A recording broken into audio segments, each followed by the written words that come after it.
You're listening to the Urban Sports Scene. I'm Wole. My homie Ray Jeezy's out, but we're gonna hold it down anyway. It's an exciting show, man. You know, it's our regular Tuesday at 7 show.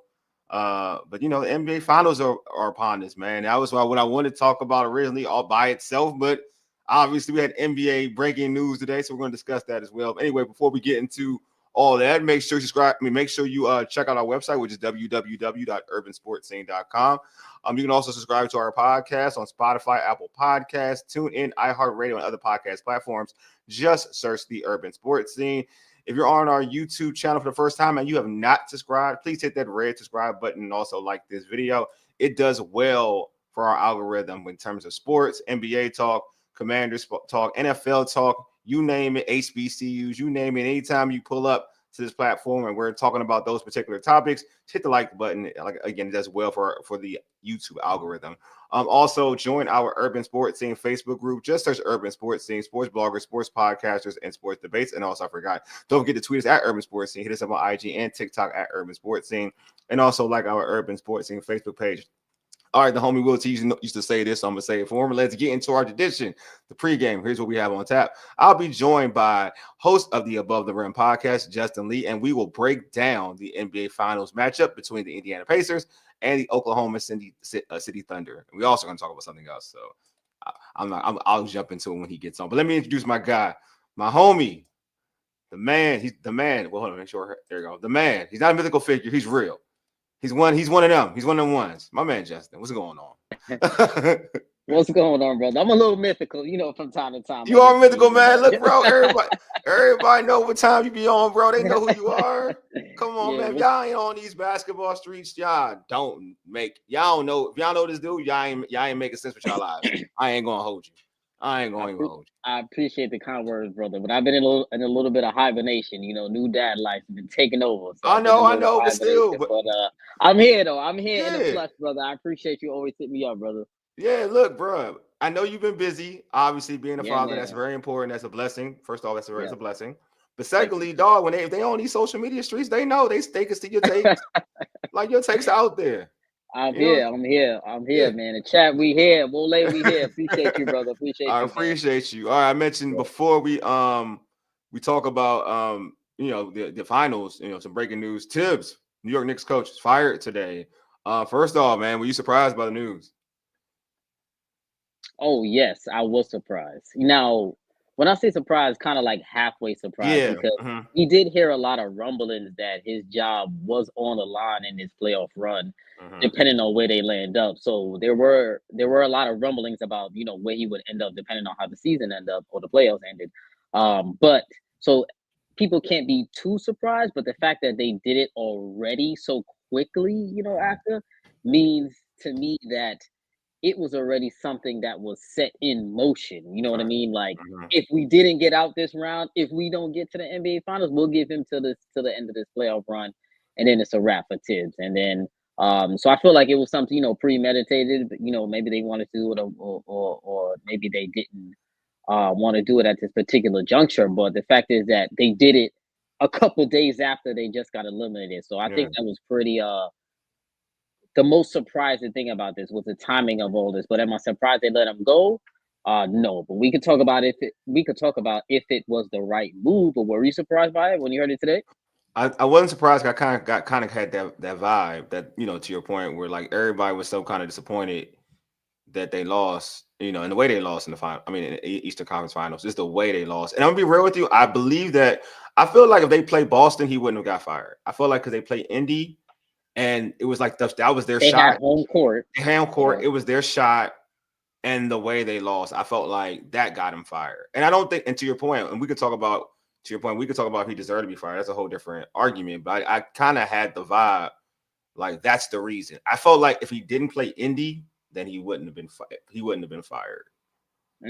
So that means that now this is a two-part question. Yeah. Does management believe that they're a better team than Indiana, and do you believe the Knicks are a better team than Indiana, or were the better team? I think they are better than Indiana, but I don't know if they're stock. I just feel like it's a little bit of both, right? I do think they're better than Indiana. I don't think you picked them to win this series. I did.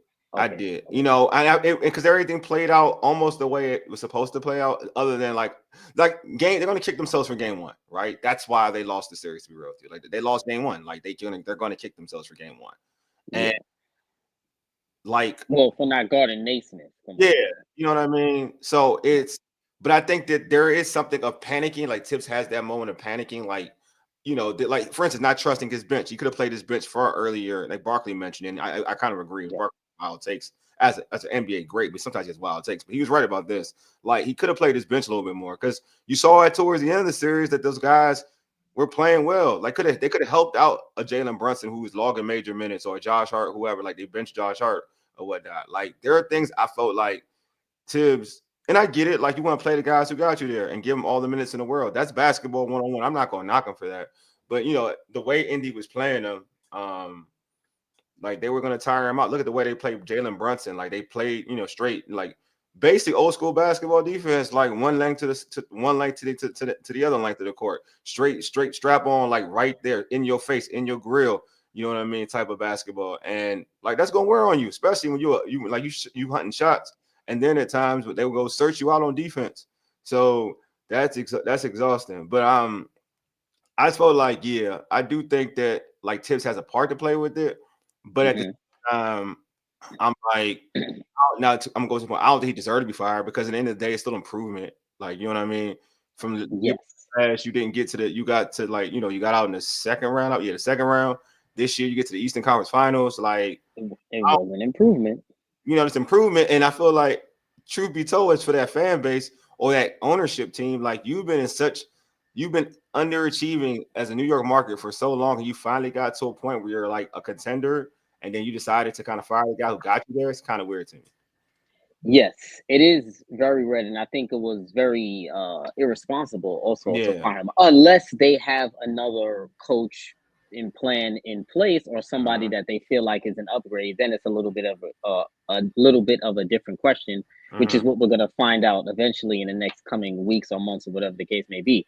But I will say this: it's a two-part fold. Yes, I'm so surprised that they did fire him at this time, but I think also getting rid of Tibbs, I'll say this: getting rid of people who are blaming Tibbs for losing against the Pacers, I think it was a bit irresponsible. I said it on Twitter, because it wasn't really about fully coaching is why they lost that series. Yes, he was out coached in the series. Yes, by Rick Carlisle, aka Jim Carrey. Well, he's a great coach. Yeah, he's a great coach, bro.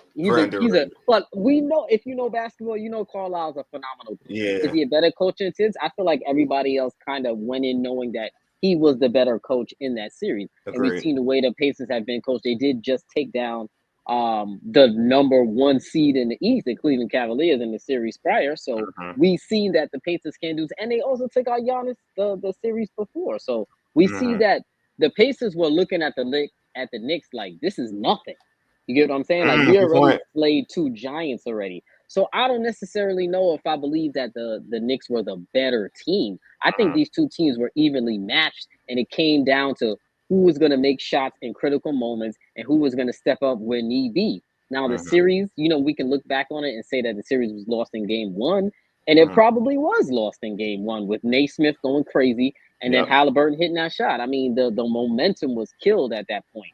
But as far as Tibbs, getting rid of Tibbs, I don't know if it was the right decision. I guess we'll find out later on, but it is dependent on who the replacement will be. And I think the firing of Tibbs was more so about the offseason rather than what just happened right now. I think getting rid of a guy like Tibbs and hiring a new coach is all about player relations, in my opinion. I think it's about going into free agency, going into the offseason.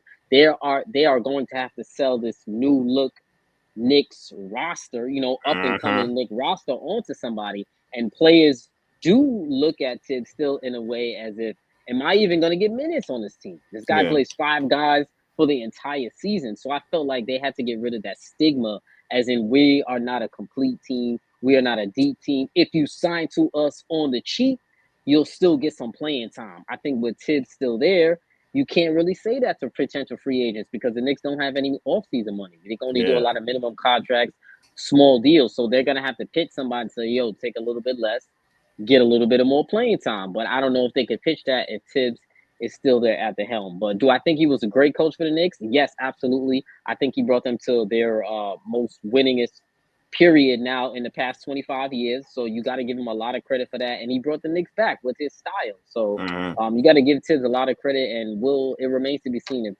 this was the right decision here. But it was surprising. It's crazy. Like, it's like the reason why I came in thinking the Knicks were gonna win the series. I even had like the Pacers every round the Pacers had an asterisk to me. You're right. They did beat the best teams, but had an asterisk to it. Like they played Milwaukee. They never played a full Milwaukee team. They played the Cavs. They never played a real Cavs team because the Cavs. That's how the playoffs works. Yeah, that's what I know. Oh, I'm not knocking. I'm just saying like that's why like I wasn't sure. That's why I'm about to give them their flowers at the same time. I wasn't sure how to grade that because it was like they knocked out the best team, but the best team wasn't healthy.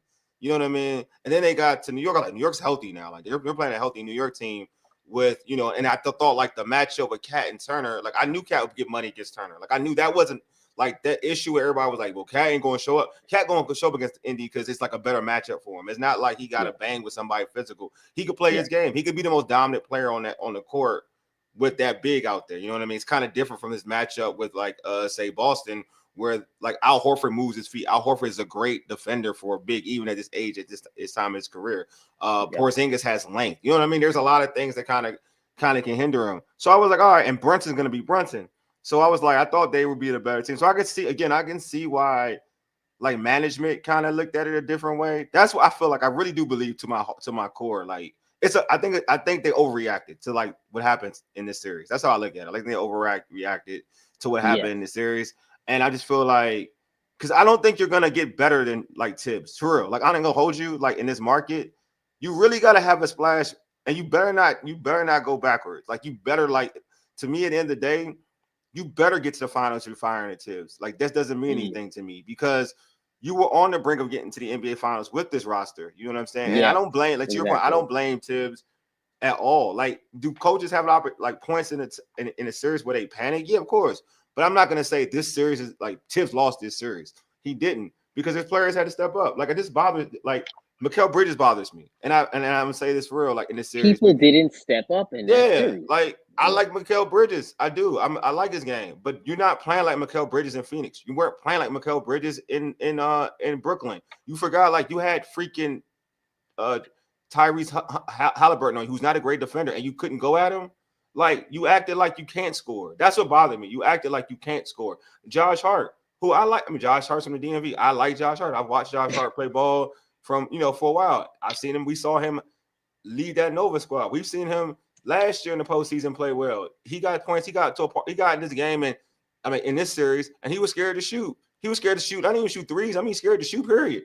Like, he would drive and then didn't get to a point and turn the ball over because he was like, oh, I'm not supposed to score. You know what I mean?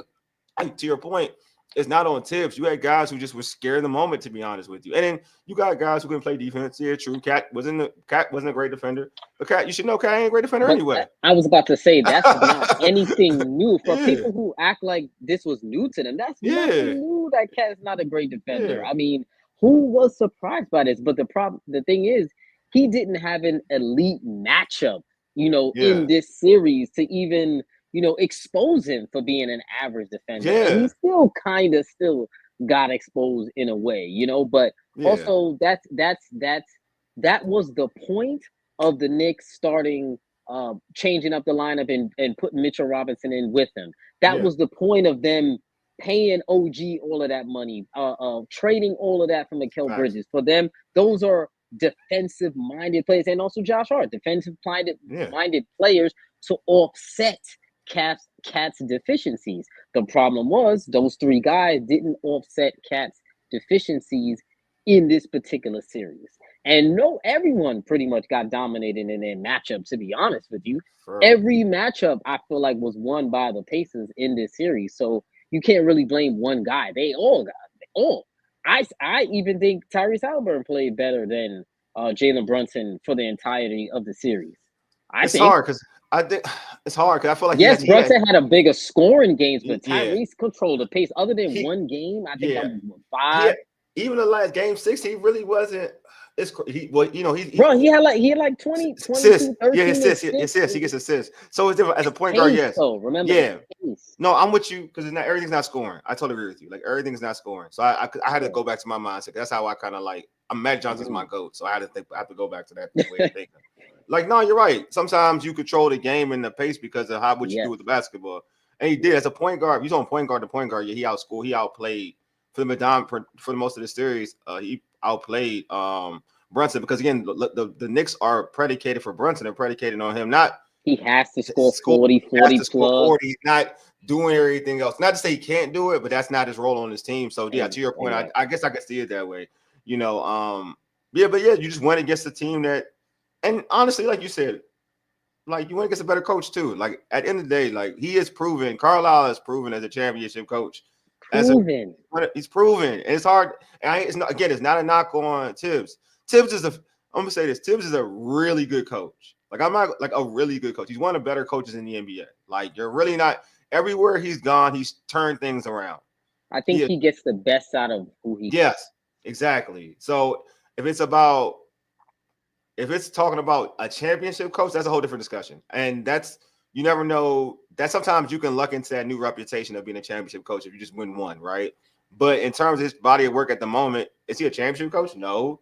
But he's a guy, like you said, that can in terms of improving player development, improve the player to be the best they can be. I'm gonna say yes, because the track record's out there. He's definitely improved multiple teams over his time. Look what he did with the Chicago Bulls. Look what he did with with Minnesota. He was in Minnesota and the Knicks. So to your point, he's done well. But yeah, so I feel bad. Like I got some couple of comments real quick. What did my man Cam say? My man Cam said, Knicks to me are stuck. Trading all them draft picks from Mikal Bridges is going to hurt them. I kind of think, in my opinion, I think you'll get the better version of Mikal next year. I think Mikal's going to learn from this experience. Yeah. Well, I think he could have played better this year. I mean, he was adjusting into a new role, but I think with him, it may have been a problem. Maybe he was a little too comfortable. I think so. I feel like, because they were all hype when they got him. They came in there. He's Jalen Brunson's guy, Jalen Brunson's friend, or whatever the case may be. And I think he got a little comfortable. He didn't really. There was no pressure on him really to produce like that. You know what I'm saying? Like when he came to Brooklyn, there was some pressure on him a little bit, because he technically replaced KD. Correct. You know what I'm saying? But when he got to the Knicks, they took a little bit of the pressure, and now he should have played better because of that. And he was just pretty much the same. But I think next season they have to put him in better positions on the floor. But I also don't think he has as many opportunities as maybe he should, but maybe he can't do as much of those opportunities, because I think they need a new style of play going into next season. And I think that's the reason why, reason why they had to get rid of Tibbs, because they gotta play a new style. He was relying way too much on Brunson ball. Yeah. I hated the way the Knicks ran their offense. Me personally, I didn't like it, but it was effective for them. You know what I mean? But maybe that's because that was the only thing they ever did. So they gotta change that up, change it. A new offensive system. You see the type of system that beat them, a run and gun, fast-paced offense like the Pacers. Maybe they need to try to play something like that. They have athletes. OG can run the floor. Mikal can run the floor. Josh Hart can run the floor. Cat is a little slow, but he's going to have to get with the program, So I think they're just going to have a new offensive play style and not rely so much on Brunson. He's got to get off the ball. Yeah, just do a little bit more. Yeah, something similar to similar to the Denver Nuggets. I would say something similar to that, because Jokic is not the fastest of them all, but when they run, he finds a way to to get down there when they do run. But yeah, so something like that. But I do think that I think a change of systems would be good for Mikal. I do think so. But to your point, I don't think he gets enough opportunity, and he did get comfortable. I feel like you get used to when you got a guy who's ball dominant like Jalen Brunson and he's doing everything. You get used to it, right? And then you're not the third option. Chilling in the corner. Yeah, you get used to being a two-way player. You get really used to that. The 3-and-D player. You get used to that, and then you look at Cat's the secondary option, right? So when Brunson ain't going, they going to Cat. They ain't going to you. So now you chilling. Now you changed your role. You're not as It's not like you got a Chris Paul. See, I threw one for you. It's not like you got a Chris Paul out there setting you up when you ain't getting touches. You know what I mean? It's different. Yeah, you know yeah. what I'm saying? So That's I true. do think a change of systems would be good for him. We'll see who they get, man. Maybe they got somebody in their back pocket. We'll see. Paul said, Tibbs is a good coach, but he's stubborn in his ways. Yeah, he's stubborn, but Absolutely, yeah. he's definitely That's stubborn. a lot of coaches, though. Yeah. I will say that. And if they think Mike Malone is not stubborn too when he comes in here, Mike Malone got his own way of coaching. He's been at it for a long time. He has his system, and you better run that system or you gotta go. It would That's be how it is. It would be a Nick like if they hire Mike Malone. Yeah, that's what I feel like they're gonna do because it's a name or something like Yeah, that. I feel like I don't really know if that's an upgrade. I don't know. I'm not sure either. I don't think it's Not that much sure. of an upgrade. I'm not sure if it's that much of an upgrade, to be real with you. Yeah. And I don't know if it's the same. I think Mike Malone's a good coach too. So I'm not. This is no shade. I think he's a really good coach too. I'm not sure it's a big. I'm with you. I don't think it's a huge upgrade. Like, and just because there's such like, all right. So I know I'm here seeing Todd says, you got Mike Malone, Taylor Jenkins. I like Taylor Jenkins. I think Taylor Jenkins is a really good coach, actually. Budenholzer, Mike Brown are good coaches. No way. I wouldn't have Budenholzer. I think he's kind of done. I kind of think he's done. And not better than Tibbs, in my opinion. Mike Brown is he's a good coach. He's a good coach. Yeah. I want to put Mike Brown is very similar to me to Tibbs, to be real with you. Very similar. I don't have anything bad to say about Mike Brown. To be honest. I don't have he's a solid coach. He's solid. He's not the greatest, but he's a solid coach. Yeah. He can win. Mike Brown is not bad. Yeah, he's not bad. When I listen to that list again, I like Taylor Jenkins a lot. I just like what he worked with Memphis and how they had that. Listen to me. It would change the game if somehow the Knicks were to lure Patrick Ewing back into coaching. Well, not to be a head coach. I'm a Georgetown fan, bro. Not to be a head coach. Why not? He was horrible, bro. As a Hoya fan, he was a horrible coach, bro. But this is the NBA. It's a different bro. I do not know what's going to work, it bro. would be a great PR move. It's a good PR move. It's a good PR move. I'm telling you this. It hurt my soul. I will say that. It hurt my soul because I'm a big Pat. I grew up a big Pat fan, like growing up. It's a Georgetown fan. It's not like he hasn't coached. I mean, he hasn't coached on a professional level, but it's a good PR move. I mean, it's a great PR move. If you're saying PR, the optics of bringing Patrick Ewing back on the bench. Come on. Look. I think Pat should be an assistant coach. I think he should be an assistant coach. I'm just trying to think of the coaches out here that are like definitively better. I think the dude, I ain't gonna lie, the dude. Mark Jackson, I don't know. Ooh, that's a good one. That's a good one. Be solid, but he's not getting an opportunity. But I would love Mark Jackson. That's a good look. I ain't gonna hold you. Because you know what? To be honest with you, that's a really good one, Just. I ain't gonna lie. That's a real good one. To be honest with you, why? Because whoever this coach ain't gonna have grace, and it's not gonna have a lot of grace. So, but if you got a Mark Jackson right away, but if you got a Mark Jackson, there's a little bit added to that though. Like it's not, he's gonna have a little more grace because he's Mark Jackson. Like he's a New Yorker. He's played for that team. People love Mark Jackson. From the New York fan base loves Mark Jackson. I think that even he started a little slow, it wouldn't be like, let's get him out of here. It'd be a little different. Yeah, give him some grace. He's give him a little. Yeah, exactly. He a New York legend, not just a Nick. He a New York legend. Exactly. Mark Jackson would be my personal number one. Oh, I love that one. I love that one. Patrick Ewing would be number two, but who we got there? T Black. He said Nick Ewing Cook. Scotty Brooks. Come on, man. Scotty Brooks. Scotty Brooks. Absolutely not. Now listen. Let's Sam Cassell though. Right? He said Sam Cassell. Sam Cassell is solid, but I'm gonna be honest. Yeah. We need a brother. We need a brother here in New York. I'm sorry to say. We need a brother here coaching in New York, without a doubt. So Scotty Brooks, sorry, not happening. No Scotty Brooks, no Mike D'Antoni, none of those. I'm gonna tell you a dude I like. He's a white dude. I'm gonna tell you a dude I do like. He coached Brooklyn. I liked him though, and he's doing all right. What's his name? Kenny Atkinson. I like Kenny Atkinson a lot. I think he's a really good coach. But he's coaching right now. Is he coaching? He's a head coach, right? Where's he head coaching at? Yeah. Where's he head coaching at? Cleveland. He's the one. He's a Cleveland coach. Wait, am I crazy? You making me think I'm crazy. Am I tripping? Don't make me. No, you're probably right. I could be tripping. No, I could be tripping. I don't watch Cleveland like that. Which one's the That's I'm like, yeah, I don't watch Cleveland like that. Cleveland too boring to watch. yeah, Like, hold you. yeah, East yes, Cleveland. yes. See, that's why they doing good. I'm a believer in that dude. I love that dude's coaching style.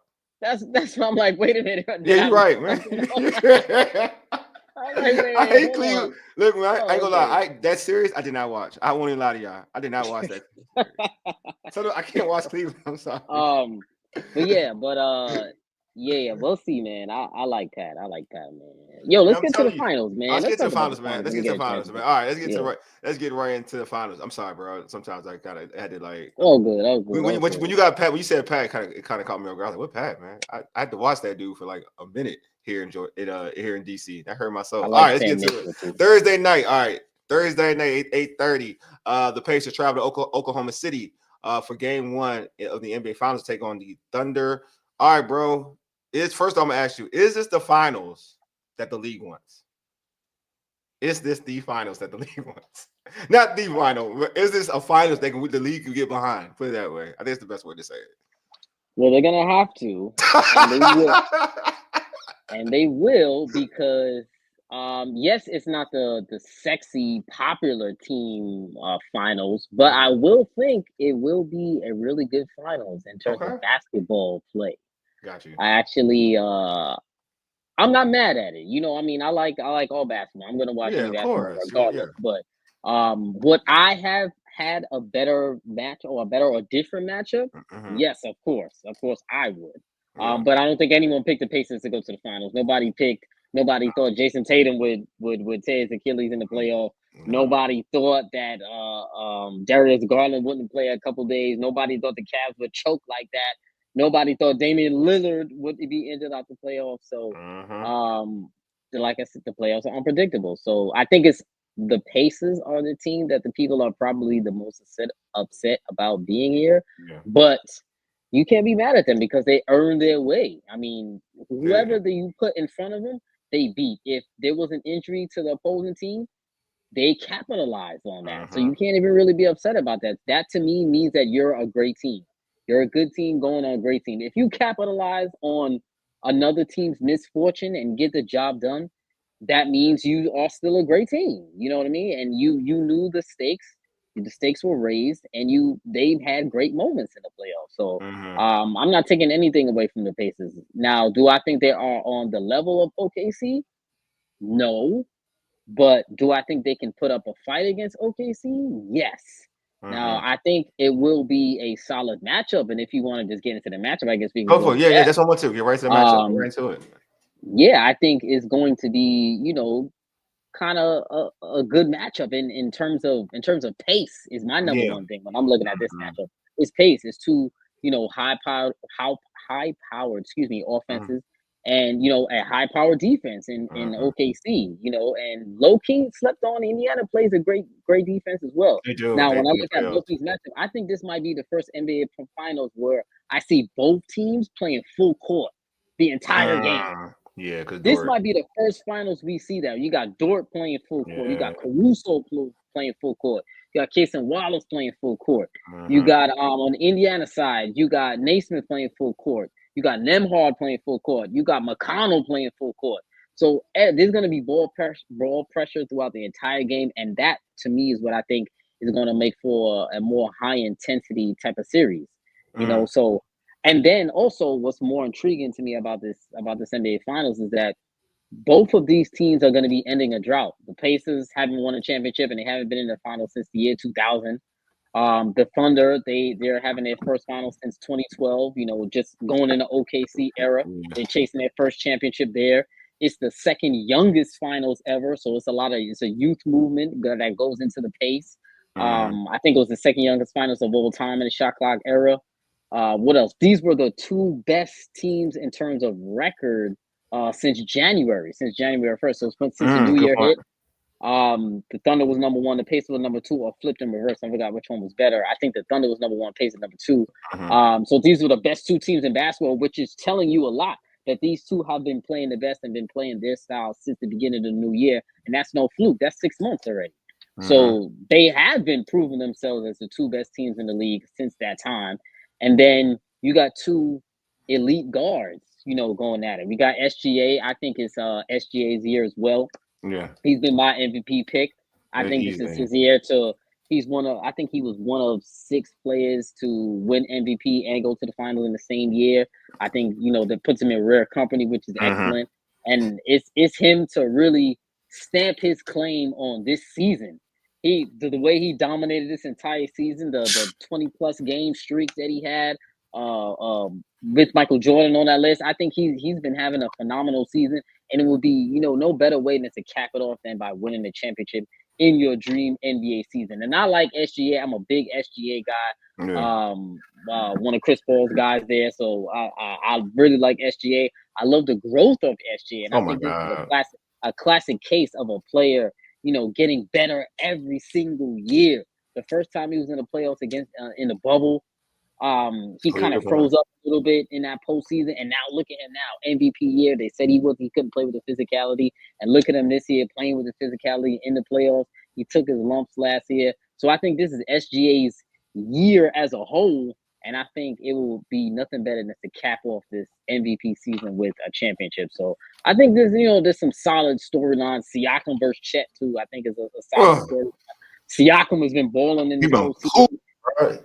People slept on him. A lot of people don't realize he was a G League champion and a G League Finals MVP as well. So he is like the epitome of like a hooper, a basketball player who came through the ranks. He came in the G League. He won MVP, won Finals MVP, was a champion there. Then went to the Raptors, won a championship there, was a key piece, played in the playoffs many years, was a champion. Now came over here in the Pacers. So he was their key piece midseason trade that really took them over the hump. So I think the Siakam story is a great one here as well. So I think we're in for a solid series.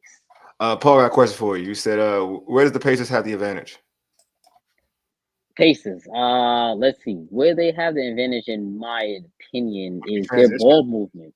Okay. I will say their transition, their ball movement. I can't even say pace because both of these teams play at pace, so the OKC Thunder can match their pace. But I think in terms of ball movement is when they can give trouble to the OKC Thunder.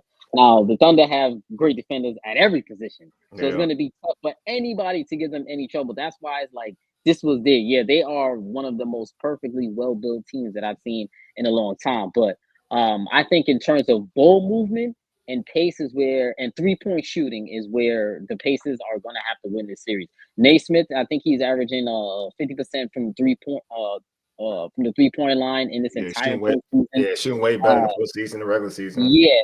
So he's been hitting his open threes. Nembhard has been hitting his open threes. He's top 3 in steals this entire postseason. Halliburton is leading the postseason in assists. So I think they've got to move the ball very well, and they got to score quick in the shot clock. If they allow the Thunder to get their defense set and they try to play one-on-one, or Halliburton starts dancing around a little too much, I think that's where they're going to get in trouble. So they're going to have to play in pace, run on makes as well as misses. And I think they're gonna have to share that ball, and they're gonna have to hit their 3-point shot. They have to win the 3-point battle. I think they have to kill them in the 3-point battle in order for them to win this series, because they don't have a lot of advantages. So what's your key matchup in the series, Paul? Like I think you said, I don't know if you agree with it. I think you pretty much said Siakam versus Chet. You think that's the key matchup?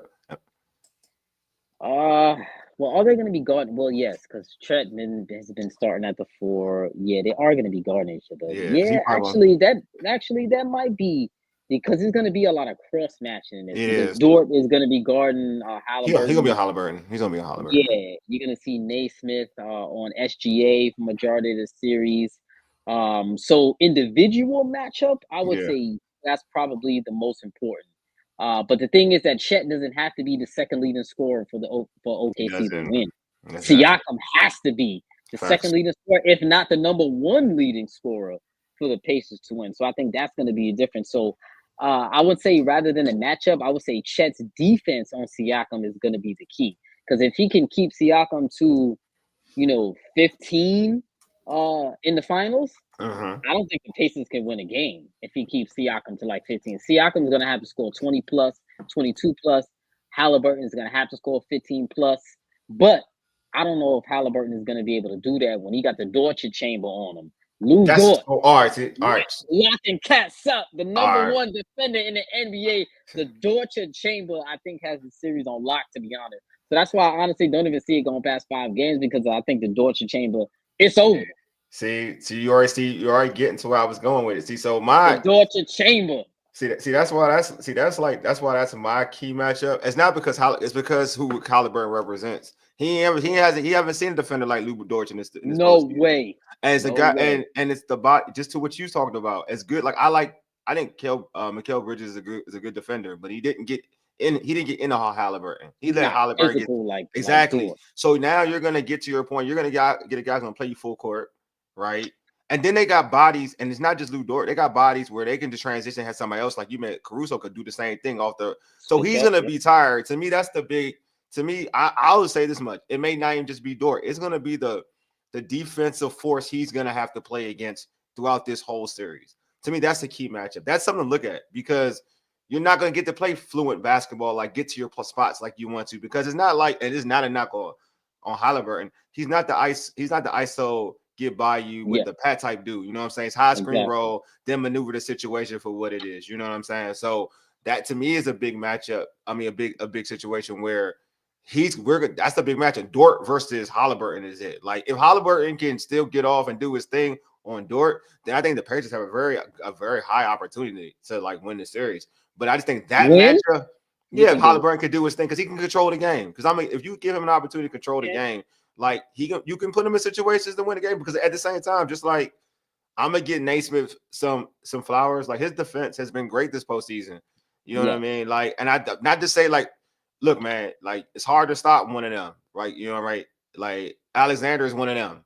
Like, you know what I'm saying? It's hard to stop one of them, but he can definitely make life hard for him. You know what I'm saying? So that's what I'm saying. Like if you could cut, but if it opens up everything, if Halliburton is doing this thing, it opens up everything. But if you playing in pace, controlling the pace of the game. You know what I'm saying? Exactly. So I feel like that's a key matchup. I want to go Chet because everybody knows I love Chet. I think that's my guy. I love Chet. but like Halliburton to me and Dort, and it's not because Halliburton's just the star. It's because he's the superstar on this squad. It's just that you're going against, like, you are pretty much the dude, not by scoring. You set everything up. Like you set everything up. And Dort is the type of dude that disrupts all of that. You know what I mean? So that's the matchup to me. Because if Halliburton's having a so-so game with Dort on, they're not winning that game at all. Like it's not even a chance. It's good as Siakam can be hooping or whatever, because this OKC team is different from New York. Like, you know, the way their style of offense is different from New York. It's no competition. Exactly. So when Halliburton goes in those ruts, OKC's gonna make you pay. I don't care what you think. Like he's gonna make you pay. Siakam is not gonna be as free flowing getting to the basket because those guys move their feet. Siakam won't be able to. There's not a cat on the floor where you can kind of get to your spot with your speed. You got guys who run the floor too. Those bigs run. So you're not gonna get to your spot as easy. So I'm just saying, like, but what's gonna make that easy for Siakam is to have Halliburton doing his thing, setting them up, being able to dish off, setting them up, getting easier scores. Because him going ISO won't be the same thing. It will not be the same thing. You'll have bigs out there waiting for you, ready to contest your shot. Also, you'll have bigs who are able to move their feet too as well. Yes, I agree with everything that you said. And like I said, the key for the Pacers winning this series is hitting their shots. They lead the playoffs in field goal percentage. They lead the playoffs in 3-point percentage. They lead the playoffs in assists as a team. So per game. So that's the key to the Indiana Pacers: being efficient, playing with pace, sharing the ball. Those are 3 things that they must do, and they must do it well in order to beat OKC, because it's going to be a monumental task beating OKC, because OKC can switch anyone out. They can switch out anyone. Doesn't matter what screen they're getting, over screens. And one of the things that I'm paying attention to the most in this series is the physicality.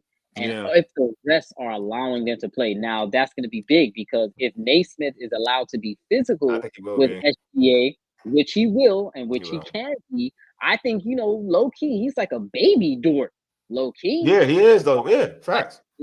No disrespect at all, but he's like a baby Dort.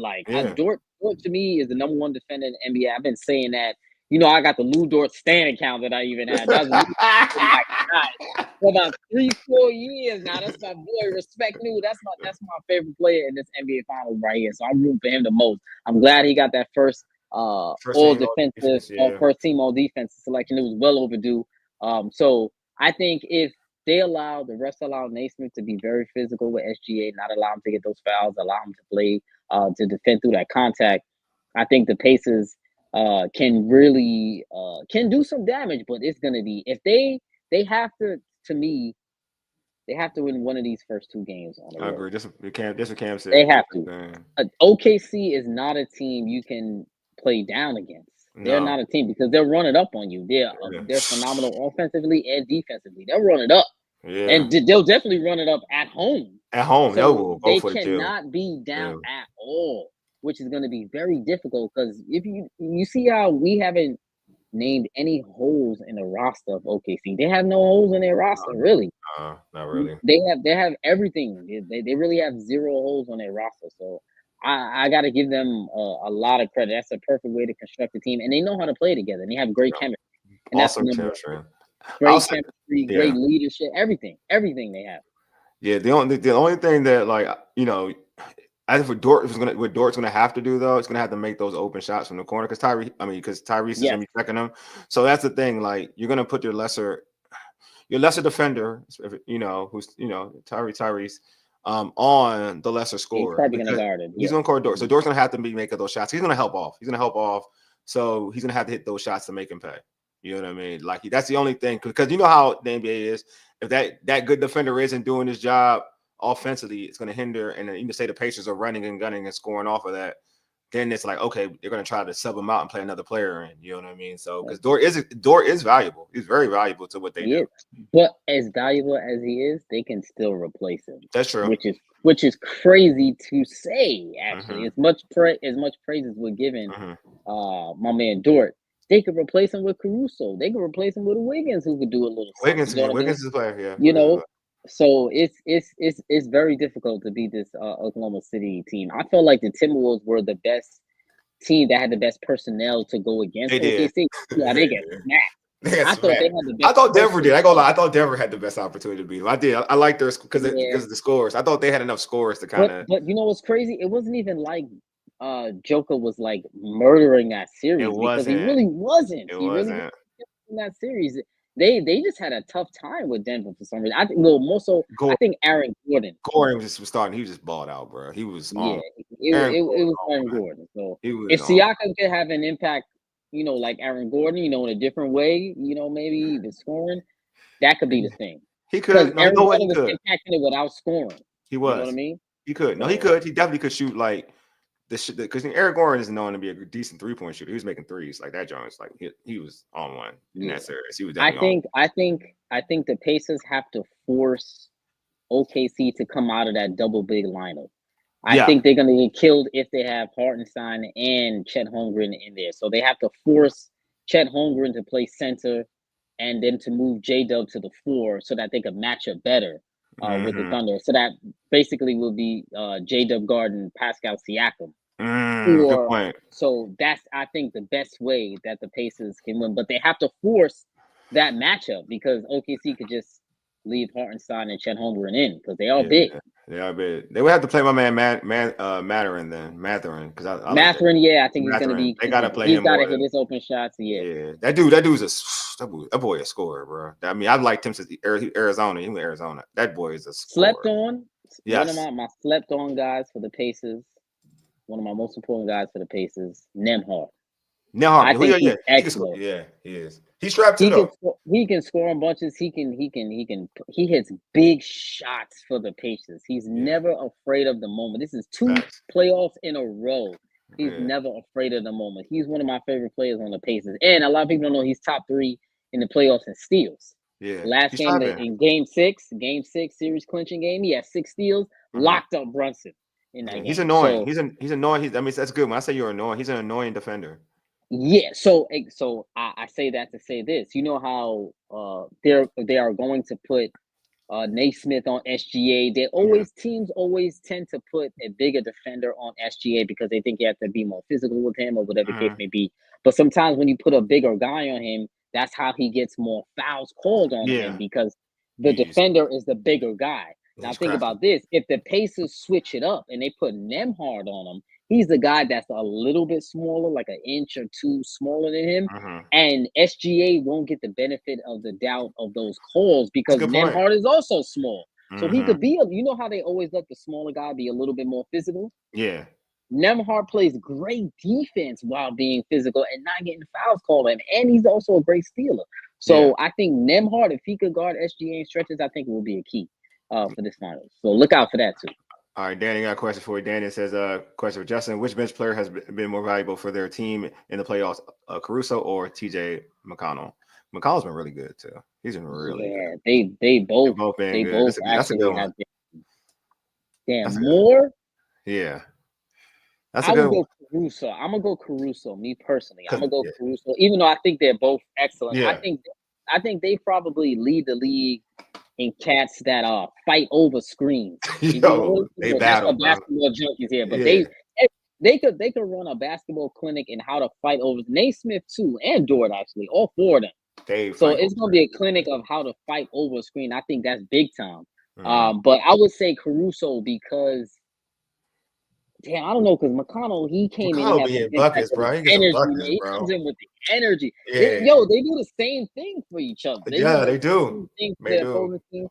I would say Caruso because I think Caruso might end up getting a little bit more minutes in the series because he can guard Halliburton a little bit more, because he is 6'4", 6'5". And he can guard pretty much anyone on the page. He can even guard Siakam, really. Yeah, he's a tough kid. We haven't, like Lakers fan. He's just tough. Caruso's just a tough dude. Exactly. He's a tough dude. So, and I can't say the same for McConnell because I don't think he can guard everyone on OKC. Nah, I don't even think he can. He fights though, but he's limited in stature. So I'll give it to Caruso as being the most important and might have the bigger impact out of those two. But McConnell comes in and he's gonna get on your nerves. He is. I like it.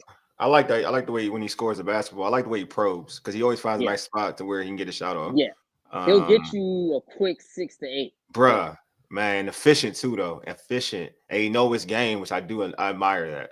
Like he ain't trying to jack a three for real. He trying to get into the spot and get you a midi, and that's out, and he out. I love his game actually. Paul said, "How will Jalen Williams affect this series?" He's gonna affect this series a lot. To me, he's got to be the number 2 scorer. Even though I think they could get away with him not being the number 2 scorer, he needs to be the number 2 scorer. He can't disappear like that. You know what I mean? Like you can't see J-Dub disappear in the finals. Like a couple of games in the T-Wolves series, he disappeared low key. A couple of games in the Nuggets series, he disappeared low key. And because the Thunder is so deep, they could get away with him disappearing, but to me, he's got to get 17 to 21. I will say 17 to 22, and I think be that secondary playmaker. I think because that's where I think the Pacers can really give the Thunder some trouble too if they force J-Dub to be the primary playmaker. If they're, like I said, they're going to be playing full court. So if you take the ball out of SGA's hands, you need J-Dub to be that secondary playmaker. So I think the key for J-Dub will be if he can get 5 assists in the finals. If he could average 5 assists in the finals, I think OKC could win this series pretty easily, 5 to 7 assists, because I think he's going to be needed to do a little bit more playmaking in this series to get those open shots for OKC. You agree with my man Tyler? He said Pacers bench over Thunders. It's tough. They both deep. They're both kind of deep. The way they play, they play a deep roster. I'll say yes. Okay. I'll say yes because the Pacers bench knows themselves. You know what I mean? Like TJ McConnell. He comes in. He knows himself. Obi Toppin, when he comes in, he knows himself. He knows I'm screening hard. I hit an open 3. I'm going to be aggressive. I think he's going to be a key off the bench to Obi Toppin and his aggressiveness. I think he might sneak in to that starting 5. Not the starting 5, but I think he might end up playing more than Miles Turner because I can see that. because he could play that small ball 5. and then they could be running a little bit more. So I think Obi Toppin is going to be important. Who else? Ben Mathurin. You see in the last 2 games of the series, I think he averaged over 20 in the last 2 games. In the minutes, bro. In the short minutes, bro. Good God. Yes. And he can score. So I think they're really going to need him to score. Like the Pacers, they are easily 10 or 11 deep. Easy. Yeah, easy. So I think the Thunder are 9 deep. I would say 9 deep. A great 9. But I think the Pacers are 10 or 11 deep. So I'll go with the Pacers as a deeper team. All right, Alexander says, am I the only person who thinks the Thunder are going to sweep? They could sweep. They could sweep. I think they can sweep. I won't be surprised. I will not be surprised if they sweep. I'll tell you right now, I will not be surprised if they sweep because they can win. Clearly, they can win at home and they can win on the road. So they could definitely sweep these boys. Absolutely. I mean, you see the Pacers; they got swept last year with the Celtics, so they could get swept. So I could definitely see it get swept. A more realistic possibility is a gentleman's sweep. OKC in 5. But if OKC wins any game on the road, it's over. It's over pretty quickly. But I'm hoping at least get a competitive 5. Damn. In the end, like my brother said this when we were talking about this series before this was even a series. He was like, the 2 best teams in the playoffs, the way they're playing, are OKC and Indy. Yes, like, if you want to watch the postseason, the 2 best teams since January. Yeah, that is the fact. They have been the 2 best teams, and this Indy team isn't the same team that you saw in the regular season. I think they're playing even better in the postseason. So you're getting, if you're a hooper and you're a basketball fan, you are getting the 2 best teams in the playoffs. Like, these have been the 2 best teams. So on the best run too. Both teams on a great run. No team is coming in there hobbled. No team is coming in with bad chemistry. Both teams are on a run. They're both hot. They both have extreme confidence. And the Pacers like the position that they're in. They like being the underdog. They like people counting them out, everyone being against them. And this is new for OKC, and they look like they're embracing being the best team in the league. They've been the best team in the league all year, and every time we think they're not going to do it, they do it again. So shout out to both teams for playing their roles and being confident in themselves, to be honest. Paul said, who has a coaching edge? I mean, I think it's Carlisle, but I would go Carlisle because he's a more veteran savvy coach. And let me see, who did OKC playing in this run? Coaches Chris Finch, Carlisle better than him. Who they play in the second round? Mike Malone. Is Carlisle better than Mike Malone? Well, no, Mike Malone. Which about? Oh, in the championships. As a coach. As a coach. Oh, okay. no. Oh, wait. Mike Malone got fired. Even a coach. I'm sorry, Adelman. Excuse me. Adelman. Yeah, of course. Yes, Chris Carlisle better than him. First round. Who do they play? First round. Oh wow, they played a rookie coach for Grizzlies. The Grizzlies, right? They waxed. Wait a minute now. So hold on, this will be the best coach that they faced. Yeah, that's a good point. Yeah, this is the best coach. Now that answers the question right there. Coaching edge easily to the Pacers. Now let's see if that's a factor because all three of those coaches They couldn't counter, and they couldn't find a weakness in OKC. That's a good one. Rick Carlisle is a coach that can find a weakness, and I'll even go a step further here, Wole. The Pacers' assistant coach is better than any coach that OKC faced in this postseason. Their assistant coach, Lloyd Pierce. He's a former coach in Atlanta. Pierce was a good coach in Atlanta. Yeah, he's better than any coach that they face in the postseason. That's Chris Finch. That's Adelman and the coach for the Grizzlies.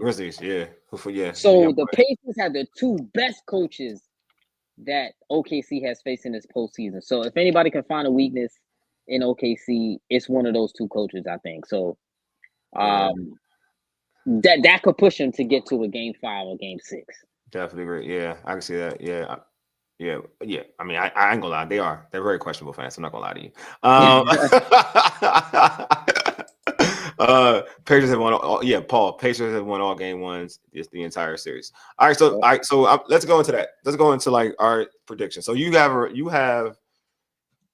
think you said OKC in 5, right? I think the same. Yes, I'm gonna go OKC in 5. Yeah. Yeah, I think I'm gonna go. No way. Scare money don't make money. I got OKC in a sweep. Sweep? Yeah, I think I got in a sweep. I feel like, but I will say this: I'm fair in this aspect. I think game 1, sets the tone though for everything. Like I do believe, like if game one, it will change I'm being fair because I'm just going off basketball play like consistency matchups in terms of how it plays out. I don't think Indiana like matches up well against OKC. I don't think they match up perfectly well against OKC. That's not like in terms of player what they do defensively, offensively. I don't think they match. I think there's holes in Indy. Certain people don't produce. I think OKC can easily take over because they have more depth in terms of like what you said. The bench is deep. They're like Indiana's deeper because they got other guys. But I feel like in terms of quality players, like we talking about player for player, I feel like if Indiana if somebody slumps a little bit. OKC got so many dudes that's gonna take advantage of it. It ain't got to be Shea for real. It don't got to be Shea. It could be somebody else. Like they just that deep. It could be. We saw Jalen Williams take over a series. You know what I'm saying? A game in a series. We saw Chet do his thing. We're talking about high drafted Chet, one of the most renowned like dudes come out of college. You see, like they just have dudes out there that can just set the tone thoroughly. But I will say this: Indiana gets smashed. If Indiana gets smashed in game one, it lets me know what's going to happen, what time it is. But if Indiana keeps that game close and it's a close game, then I'm more inclined to say that this series can go like 6, like you know what I mean. But this game one sets the tone though. Like I don't care win, loss. Indiana ain't got to win game one for me to be real with you. For me to feel like all right, this game is going to be this series is going to be a series. They don't have to win game one, but it's the tone. If OKC they go into OKC and OKC smashes them like we've seen OKC smash a bunch of teams in this run in the postseason. Like if they smash them, then I'm like, yeah, that's not going to be a good sign for Indiana down the road. Because to your point, like I would expect OKC to win game 2, and also I would expect OKC to win a game in Indy. It may not be game 3, but I would expect them to win a game in Indy. But I feel like they're just. I think what they pose, like in your point about Carlisle was excellent. So I want to put that out there. It was excellent. Because now it has me thinking a little bit more. Like, you know, he can counter. He can counter some stuff, right? He can counter. They haven't experienced this. They haven't experienced this. He'll already have a crazy game plan going in. Yeah, he will. We only assume that what he's gonna do. Like, I assume mentally, like he's going to have Dort in the corner and he's gonna double Halliburton. He's gonna use Halliburton to double on SGA. Or whoever is going, it may not be, on SGA because he won't take the risk. They even need to double. I think Naismith and them. But I think he's going to zone it. He's going to get 30 regardless. Yeah, he's going to zone it. Allow him to get that 30. They're going to zone it. Like I mean, feel like he's not going to put Halliburton in a place to like get a foul, but he's going to zone it a little bit, like to deter him from like saying. Or I wouldn't be surprised if he runs a little zone. But I know Dort is going to be the one. They should. Yeah. I think Dort's going to be the one they like lean off of, right? Just so the help can be a way where they can kind of box in. They can box in SGA, but SGA got a midi. So because SGA is the most, he's going to draw fouls. So that's one thing he's going to do. Even though I feel like in the postseason now, in this postseason, the refs have been really good. We're not going with the flop calls. But I will say that it's going to be hard to always guard a player like SGA because he's not dependent on the 3. Exactly. So that's what makes him complicated to guard because can he shoot a 3 ball? Yeah, he can shoot a 3 ball. Does he need to take the 3 ball? No. Like if you give him a midi pull up, he'll take the midi pull up. You know what I mean? And that's a harder player to guard. So I just feel like this matchup is going to be different. And then for like I mentioned earlier, for Halliburton, he's going to see a level of defense he hasn't seen this whole postseason. Oh yes, absolutely. And that's what scares me for him. 1,000%, and like you said, SGA mid-range killer, crafty rim finisher. And I will say this: why I also another reason why I am intrigued about the finals. I don't know if you do this, but this is only the 5th finals ever featuring the playoff leaders in points per game and assists per game. SGA versus Halliburton. To me, that to me is a phenomenal thing right there. It's only 5th time that's ever happened. Now I'll ask you: can you name the last time that it happened? What was the matchup? Do you want me to give you any hints? Yes or no? I think the leading score of the playoffs and the leading score of the playoffs was it Shaq? Was it Jersey? Was it Shaq versus Jason Kidd? Am I wrong? It wasn't Shaq, but yes, it was Kobe versus Jason Kidd. Kobe. Oh, because he was a postseason. Yeah, he was a postseason leader. Yes, 2002. Okay. Because I forgot. Yeah, I know it's Kidd. I know it had to be Kidd. Yep. Yeah, it's Kobe. Good one. See, so you knew. So you good. Yeah. I felt like because Shaq, I know Shaq led the. Yeah, because Shaq, I know Shaq led the finals and scored, not the playoffs. Yes. You're right. It was Kobe. Exactly. Yeah, Kobe led the playoffs and scored. Oh no! I remember that. I know that. Yeah, that's why I'm like, that's your boy. That's why I brought that up on purpose.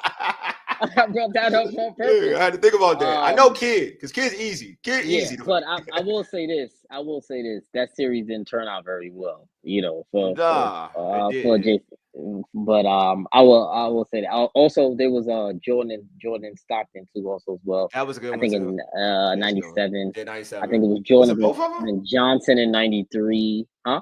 Was it both? Yeah, Johnson. Was it both of Yeah, them? '97 was Jordan and Stockton. What '93 was Jordan and Kevin Johnson. '91 was was Jordan and Magic? Magic Magic, Johnson. yeah. We had the Yeah, Magic had a good run. He had a good run before he had to retire. He had a good run. yeah, yeah. He had a good. So I think that's a nice, excellent point about the finals. So I think it's gonna be solid, man. And like I said, I'm gonna go off the wall and say this right now. Yeah. Dortcher Chamber, Lou Dort, Finals MVP. Lou Dort, Nah, that's not gonna be a thing. Finals MVP. I know. Hey, you say that's not going. It's going to be. We already know. Look, it's going to be either one. Lou, It's going. Lou. No, man. This is the time. All right. This actually leading to my next question. That's a good one though. It's not. This ain't gonna be no equal dollar type thing. It ain't gonna be equal dollar type thing. That's my pick already. Series Right, start, and that's my pick. Lou Dort, Finals MVP. All right. So what will this finals do for the popularity? Because it's all about trying to make faces and make names in today's NBA. It's a new generation. What will this finals do for Halliburton and Alexander? What will this finals do for their popularity? I think it elevates both of them to another stratosphere. I think it already has elevated both of them to another stratosphere. Yeah. You know, if people start hating on you, then that means that they're talking about you and they're That's a good point, appreciating. bro. Because people are hating Halliburton now. People have Yeah. been hating on SGA all season, foul merchant, blah blah blah, whatever the case may be. But they are talking about you. So now, last year, people looked at Halliburton and the Pacers as a fluke. Now they're not looking at these boys as a fluke anymore. You see what he's done. He's been the most clutch player in this postseason thus far, the most clutch shots, the most clutch moments in this postseason. You can see that he knows how to run a team. Now he has the confidence. He went there to Team USA last summer. He didn't get no burn either. He didn't complain about it. And you see what's going on. So I think it elevates both of these guys to a new stratosphere. And then I think it sent a message to the league and to fans alike that you don't have to have a super team to win. You got to have great chemistry and learn how to build your roster and put players around each other that complement one another. Everyone on the Pacers, they complement one another. Everyone on the Thunder, they complement one another. You don't have to have a million stars like the 76ers who don't complement one another. They have no chemistry. They didn't know how to play. Everybody talking about they needed the last shot. These guys don't care, and that's the way to play nowadays. And you also got to have a lot of depth, because when you start playing full court, both teams, you see what it does for a unit. So I think it elevates both of these guys. Yeah, I agree. I think Halliburton's popularity has been elevated a little bit more. Yes, big time. I think big time for Halliburton. Yeah, when you played against the Knicks too, like you playing that he's now a villain arena, now, he's a villain now. And he kind of played into it. You know what I'm saying? So it's kind of worked for him. I think now, little by little, his popularity. No, I'm not mad at all. This is what you're supposed to do. Like, this is what you want the bag in life. This is what you're supposed to do. Like, seriously, especially in a small market, you need that. You're like embracing Reggie Miller with the choke, and that went viral. You know what I mean? Like, I do think that he's kind of almost on his way, to be real with you, being like a new, younger, and everybody hating on him, right? Saying he's not a superstar. Like, got Stephen A. Smith coming out there. Like, you need that. Like, that's what you need. Like, so now people are like, who is this dude that everybody talking about that saying he ain't that good, but he's in the finals, so like he has to be good, or he has to be good. Yeah, exactly. So I think that works. I actually think this is going to be bigger for Shea, because I think Hoopers respect Shea. Everybody loves Shea and love his game, but I think for like the casuals get the opportunity, because you're going to get some casuals. I mean, obviously it's not the sexiest NBA finals, but you're going to get some casuals because it's a championship. It's a championship matchup, right? So you're gonna get casuals to watch, and they're gonna see Shea and gonna be like, "Oh, this guy's really good." It's almost like Jokic.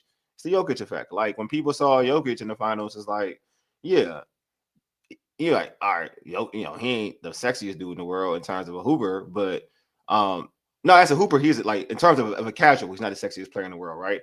But like if you're a basketball purist, dude can go, and if a fan start to see it, they start to appreciate it and say, "Oh, he passes the ball well. He can shoot. He can do this. He can do that." So it kind of helped. It helped out Jokic to a certain extent, his popularity when he won that championship. So, and his personality, he's aloof, right? So people tend to endear themselves to that. So I just feel like for Shea, because Shea got swag, you know what I'm saying? It's not like he don't got that. Shea got edge to him.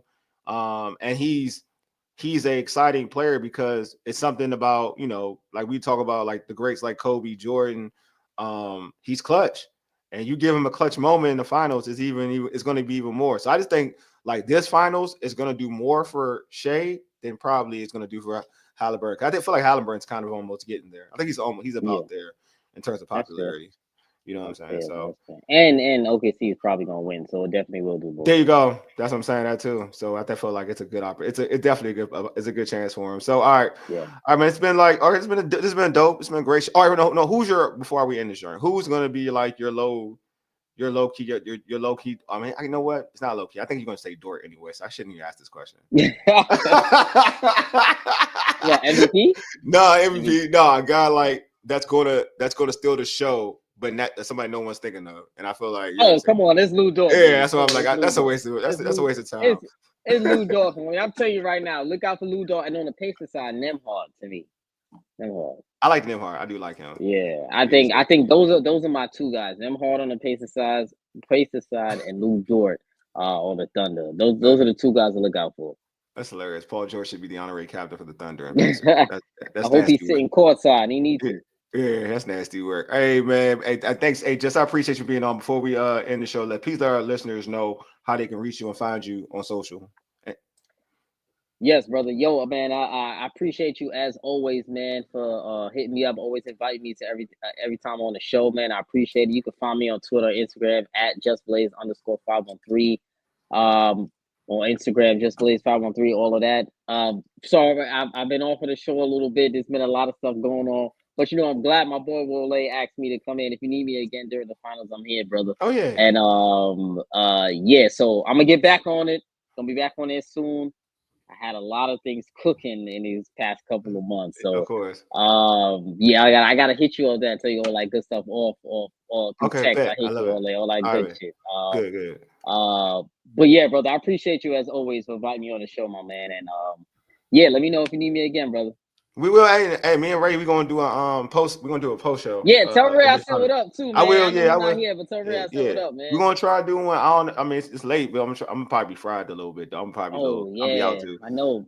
I'll be out though. All the games are like late. Thursday, I'm gonna be fried though. Sunday. I know. I'm gonna be fried though. I ain't gonna hold you. I'm gonna be out for the game one. I'm gonna do a show though. I'm still gonna do it. I'm not game one. Not game one. Okay. Man. I'm gonna get semi. I'm gonna be semi lit. Okay, one. I ain't gonna hold you. I already told Ray. I was like, yo, be prepared, bro. I'm gonna be on. Yeah, you may have to hold it down a certain way. So feel free to be on. It's gonna be a party. I'm gonna be coming from a bar. I'm gonna be coming right from a bar. You're gonna be there. You're gonna be there, brother. You're gonna be there, man. It's gonna be fun. But hey, man, appreciate you anyway, man. As always, man. You're a dope dude, man. You're dope and insightful in this basketball game, which folks don't know. Like I keep saying, make sure you follow him for real. Like if you want real unbiased basketball, even when he don't like somebody, keep it a bean. You know what I'm saying? I still keep it a bean though. Even he don't like you, he'll let you know he don't like him, but he'll be like he'll keep it a bean, be like, dude balling. You know what I mean? I'll talk about my Lakers. He'll be like, your Lakers are good. But he don't like my Lakers though. I'm letting y'all know he don't like my Lakers. Exactly. Hey, anyway, y'all, man, y'all been listening to the Urban Sports Scene for ages. Yiddy deuces, we are out. Peace.